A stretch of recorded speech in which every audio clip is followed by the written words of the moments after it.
नमस्कार मंडळी. जागतिक मानसिक आरोग्य दिवस 10 ऑक्टोबरला साजरा केला जातो. जागतिक पातळीवर हा साजरा केला जातो. मानसिक आरोग्य खूप महत्वाचं आहे आणि ते सर्वांना मिळायलाही हवं. तर त्या दृष्टीने मानसिक आरोग्याबद्दल जागरूकता निर्माण करण्यासाठी हा दिवस साजरा केला जातो. ह्या वर्षाची या दिवसाची थीम आहे mental health is a universal human right. खरा हा आपला मानवाधिकार आहे की आपल्याला मानसिक आरोग्याबद्दल सुखसोयी ह्या मिळाल्या पाहिजेत. जर मला काही त्याबद्दल तक्रार असेल किंवा मानसिक आरोग्य माझं जर असंतुलित झालं असेल तर त्यासाठी मला सुविधा ह्या मिळायला हव्यात आणि तो माझा मानवाधिकार आहे, म्हणजे मूलभूत हक्क आहे. तसंच मानसिक आरोग्याबद्दल मगाशी म्हटलं त्याप्रमाणे जागरूकता निर्माण करणं हे सुद्धा ह्या दिवसाचं एक उद्दिष्ट आहे. हे लक्षात घेता या संबंधी एका पुस्तकाबद्दल आज आपण जाणून घेणार आहोत. 2016 मध्ये हे पुस्तक पब्लिश केलं गेलं. हे पुस्तक आहे डॉक्टर साधना भातखंडे यांचं. मनस्पर्शी हे पुस्तकाचं नाव आहे. पुस्तकाप्रमाणेच ते मनाला आपल्या भिडतं. त्यातल्या ज्या कथा आहेत त्या कहाण्या आहेत, त्या खऱ्या कहाण्या आहेत आणि त्या आपल्याला बरंच काही मानसिक आरोग्याबद्दल सांगतं. तर ह्या पुस्तकाबद्दल आज आपण अधिक जाणून घेणार आहोत. मनस्पर्शी हे साधना भातखंडे यांचं मगाशी मी म्हटलं त्याप्रमाणे नितीन पब्लिकेशननी 2016ला प्रकाशित केलेलं पुस्तक आहे. मनोविकार क्षेत्रात काम करणाऱ्या एका समाज कार्यकर्तीचे हे अनुभव कथन आहे. 1992 पासून साधना भातखंडे ह्या KEM रुग्णालयात कार्यरत आहेत. एक सामाजिक कार्यकर्ती म्हणून मनोरुग्णाच्या आजाराची, त्याच्या कुटुंबाची आणि त्याची सामाजिक पार्श्वभूमी हे जाणून त्या व्यक्तीशी काम करताना आलेले अनुभव, तसेच स्वतःच्या मनाची त्यावेळी झालेली घालमेल, त्यावेळी आलेल्या विविध अडचणी या सर्वांचं वर्णन साधना भातखंडे यांनी या पुस्तकात केलं आणि ते खूप वाचनीय आहे. विविध मानसिक आजाराबद्दल शास्त्रीय माहिती त्या येथे देतात. त्याचप्रमाणे त्या संबंधीच्या ज्या केसेस आहेत, खऱ्याखुऱ्या ज्या केसेस आहेत, त्यांच्या ह्या कहाण्या त्यांनी लिहिलेल्या आहेत. पुस्तकाची भाषा अतिशय ओघवती आहे आणि गोष्ट रूपात, कहाण्या रूपात ह्या खऱ्या केसेस त्यांनी ज्या मांडल्या आहेत त्या अतिशय वाचनीय आहे आणि त्याच्यामुळे पुस्तक हे आपल्याला अडकवून ठेवतं आणि हे पुस्तक पूर्ण वाचायला आपल्याला खूप इंटरेस्टिंग वाटतं. मानसिक आजाराने त्रस्त असलेल्या रुग्णाशी आणि त्याच्या कुटुंबाशी काम करताना समुपदेशकाच्या कामाचे विविध पदर हे प्रत्येक कहाणीनंतर त्यांनी उलगडून दाखवलेले आहेत. प्रत्येक कहाणी वाचताना त्या रुग्णाच्या आपण सोबतच आहोत का काय असा भास होतो. मानसिक रोगाच्या बाबतीत जैविक कारणाबरोबरच मानसिक आणि सामाजिक घटक समजावून घेणं अत्यंत महत्वाचं असतं. या रुग्णाशी काम करताना त्या अतिशय संवेदनशीलपणे आणि व्यापक दृष्टिकोन ठेवून काम करायची गरज असते. क्वचित प्रसंगी चाकोरी बाहेरची मार्ग सुद्धा अवलंबून त्यातून मार्ग काढावा लागतो आणि त्यावेळी खरंच एक मोठं धाडसी निर्णय त्या कार्यकर्तीला त्यावेळी किंवा त्या आजारावर उपचार करणाऱ्या व्यक्तीला घ्यावा लागतो आणि हे सर्व लेखिकेने अत्यंत प्रामाणिकपणे या पुस्तकात मांडलेलं आहे. Psychiatric social worker acts like a support system for the patient हे खरोखर आपल्याला हे पुस्तक वाचताना सारखं जाणवतं. मानसिक आजार आणि मानसिक आरोग्य या क्षेत्रात प्रशिक्षित व्यावसायिक सामाजिक कार्यकर्ती म्हणून साधनाने काम केलं आणि त्यावर आधारित लिहिलेलं हे पुस्तक आहे. अतिशय एक उपयुक्त आणि संदर्भासाठी सुद्धा ऍक्च्युअली रेफरन्स बुक म्हणून सुद्धा हे पुस्तक बऱ्याच विद्यार्थ्यांना वापरता येईल. सामान्य वाचकाला सुद्धा ह्या कथा वाचताना किंवा त्या आजाराबद्दल जाणून घ्यायला खूप उपयोगी असं पुस्तक आहे आणि त्याच्याचबरोबर मी मगाशी म्हटलं त्याप्रमाणे समाज कार्याच्या सोशल वर्करचे जे स्टुडंट्स आहेत त्यांना सुद्धा रेफरन्स बुक म्हणून हे पुस्तक अतिशय उपयुक्त नक्कीच ठरू शकेल. मनोविकृतींवरचा उपचार पद्धती जेव्हा केली जाते त्यावेळी रुग्णाचं रिहॅबिलिटेशन म्हणजे पुनर्वसन हे खरं खूप महत्वाचं असतं आणि ते सगळं करताना हे टीमवर्कही असतं आणि मग त्याच्यासाठी उपलब्ध असलेली म्हणजे जी काय सोयी आहेत त्या समाजात जागरूकता निर्माण झाली पाहिजे. समाजात हे माहिती असलं पाहिजे की मी कुठे जायचं उपचार घेण्यासाठी.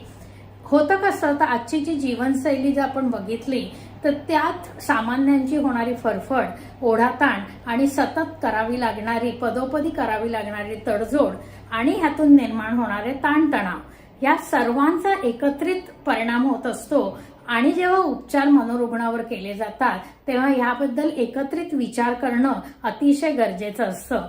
त्याचप्रमाणे दैनंदिन जीवन की ज्याच्यात दूरचा प्रवास, अनेक तासाची करावी लागणारी नोकरी, विश्रांतीची कमतरता, व्यक्ती स्वातंत्र्यांच्या नवीन कल्पना, संवादाचा अभाव आणि गतिमान जीवनशैली, या सर्वांच्या परिणामामुळे असं वाटतंय की नैसर्गिक साधं सोपं जे जगणं होतं कालपर्यंत ते आता कठीण होऊन बसलं आहे आणि मानसिक स्वास्थ्य त्यामुळे सर्वांचं धोक्यात येत आहे. या पुस्तकात लेखिकेने विविध मानसिक आजारांबद्दल माहिती दिली आहे, जसे की चिंता रोग, औदासिन्य म्हणजे डिप्रेशन, कन्व्हर्जन डिसऑर्डर, व्यसनाधीनता, ॲडिक्शन्स, कंडक्ट डिसऑर्डर्स, मंत्रजड, obsessive compulsive neurosis, bipolar mood disorders, schizophrenia, epilepsy, मतिमंदत्व, डिमेन्शिया. तर ह्यासारखे वेगवेगळे जे आजार आहेत, मनोविकार आहेत, याबद्दल त्यांनी शास्त्रीय माहिती दिलेली आहे. मानसिक आजारासंबंधी काही प्रश्न सुद्धा आपल्या मनात असतात, त्याची उत्तरं सुद्धा लेखिकेने दिलेली आहेत. जसं की मानसिक आजारातून व्यक्ती कायमचा बरा होऊ शकतो का, म्हणजे काय चान्सेस असतात. तर त्याबद्दल लेखिका म्हणतात की मानसिक आजारातून व्यक्ती पूर्ण बरी झाली तरी कायम बरीच राहील हे ठामपणे सांगता येत नाही. त्याचं कारण असं की काही आजार गुंतागुंतीचे, दीर्घकाळ चालू राहणारे असतात आणि त्या आजारांचा त्या व्यक्तीच्या स्वभावाशी, कौटुंबिक पार्श्वभूमीशी तसंच सामाजिक वातावरणाशीही खूप जवळचा संबंध असतो आणि त्यामुळेच मानसिक आजार आटोक्यात जरी आले तरी पुन्हा उद्भवणारच नाहीत हे ठामपणे सांगणं कठीण होतं. दुसरी गोष्ट अशी की मानसिक आजाराबद्दल खूप अंधश्रद्धा दिसून येतात आणि अंधश्रद्धेमुळे मानसिक आजारावर शास्त्रीय उपचार केले जात नाहीत. सुशिक्षित, त्याचप्रमाणे अशिक्षित, शहरी, ग्रामीण किंवा गरीब किंवा श्रीमंत अशी सर्वच मंडळी कुठं ना कुठं मानसिक आजाराबद्दल बाहेरची बाधा असं मानत असतात आणि मग देवदेवस्की, जादूटोणा, मंत्रतंत्र, बुवाबाजी, भूतखेत या सर्वांचा ते मार्ग अवलंबून करतात. काहींना तर असं वाटतं की पत्रिकेत बिघडलेले ग्रहमान आहे का काय, वस्तुदोष आहेत की काय, किंवा देवाचा कोप झाला आहे का, आणि मग या अंधश्रद्धेपोटी अघोरी उपाय रुग्णावर केले जातात आणि त्यात रुग्णाचे खूप हाल होतात. याबद्दल लेखिकेला खूप खंत वाटते आणि लेखिका खूप प्रामाणिकपणे सांगते की अंधश्रद्धा ह्या निघाल्या पाहिजेत. माणसांना खरोखर हे काय आहे हे शास्त्रीय कारण आता कळलेली आहेत आणि त्याच्यावर उपाय आहेत, तेव्हा हे उपाययोजना खरंच करून घेणं अत्यंत गरजेचं आहे. अंधश्रद्धेवर आपण अवलंबून राहता कामा नये. मानसिक आजाराने त्रस्त असलेला रुग्ण, त्याचे नातेवाईक आणि उपचार करणारी टीम, अख्खी डॉक्टर आणि इतर सर्व टीम ही अशी एकत्रितपणे जेव्हा काम करते रुग्णावर, तेव्हा त्यावर यशस्वी परिणाम आपल्याला नक्कीच दिसून येतात, असं लेखिका पुन्हा पुन्हा सांगते. तसंच मनोविकारांकडे समाजाचा जो पाहण्याचा दृष्टिकोन आहे तो खरंच सकारात्मक करण्याची अतिशय गरज आहे आणि ते करण्यामध्ये अशा या लिखाणाचा हातभार लागतो. आणि जेव्हा आपण असं काही वाचतो तेव्हा आपल्या मनातही जे काही गैरसमज असतील ते दूर होऊन खरोखरची माहिती आपल्याला मिळू शकते. पुस्तकाच्या शेवटी सेवाभावी संस्थांची सूची ती लेखिकेने दिली आहे, ती गरजूंना खरंच उपयोगी ठरणारी आहे. कारण जर मला गरज लागली तर मी कुठे जायचं आणि कोणाला कॉन्टॅक्ट करायचं याबद्दलही त्यात सूची दिलेली आहे.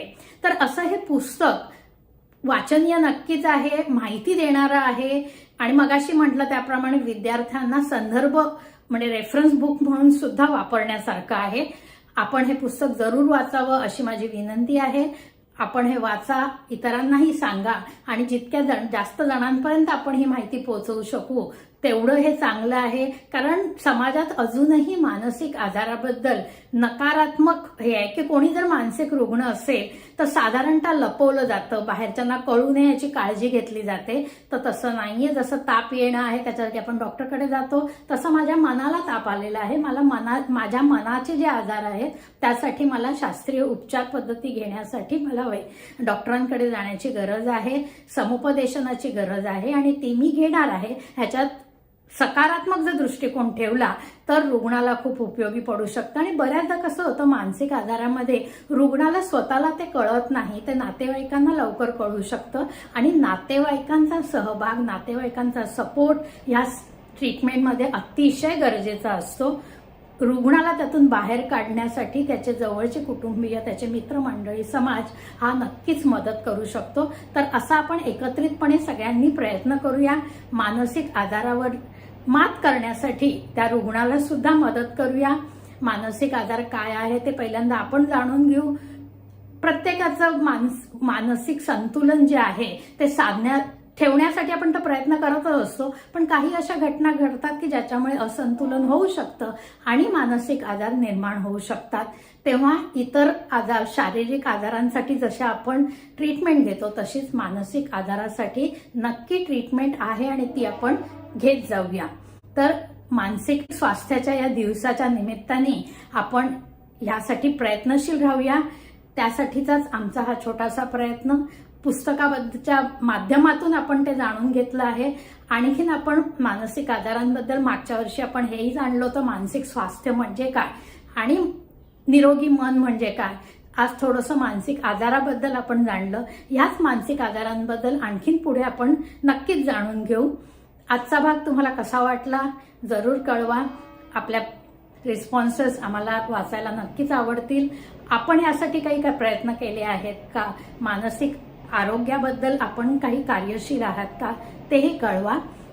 इतरांना हे पर्यंत आपण हे पोहोचवण्याचं कामही करूया. त्यामुळे नक्कीच आवडला तर लाईक करा, शेअर करा. आमचं चॅनल आजपर्यंत सबस्क्राईब केलं नसेल तर जरूर सबस्क्राईब करा. पुन्हा भेटू नवीन भागात नवीन विषयासह. तोपर्यंत नमस्कार.